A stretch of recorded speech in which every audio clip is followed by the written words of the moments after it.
Hello বন্ধুরা, আপনাদের যদি মাল্টিপ্লাগ নষ্ট হয়ে যায় সেই ক্ষেত্রে আপনারা কিভাবে এটিকে ঠিক করবেন। তা প্রথমে তো আপনারা যে মাল্টিপ্লাগের যে পাওয়ার কর্ড থাকে বা এসি কেবল, তো এই এসি কেবলটি আগে চেক করে নেবেন কেবলটি ভালো আছে কিনা। তো সেই ক্ষেত্রে আমরা এসি কর্ডটি আমরা উইদাউট মিটার ছাড়াই আমরা পরীক্ষা করব। তো সেই ক্ষেত্রে প্রয়োজন হবে একটি সিরিজ লাইন।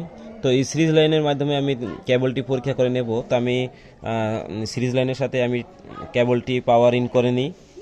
তো এখন আমরা কি করব, আমাদের দুটি টার্মিনাল থাকে এসি কর্ডের। তো এসি কর্ডটি আমরা এভাবে অ্যাড করে দেব। আমি টুপিনটি লাগিয়ে নিই, টুপিনটি লুজ করতে আছে। তো আমরা আবার লাগিয়ে নিই। দেখুন বন্ধুরা, তো আমাদের এই কেবলটি কিন্তু ভালো আছে, এই কেবলটি ভালো আছে। তো আমাদের এখন ভিতরে মাল্টিপ্লাগটি খুলে দেখতে হবে যে আসলে কি সমস্যাটি হয়েছে।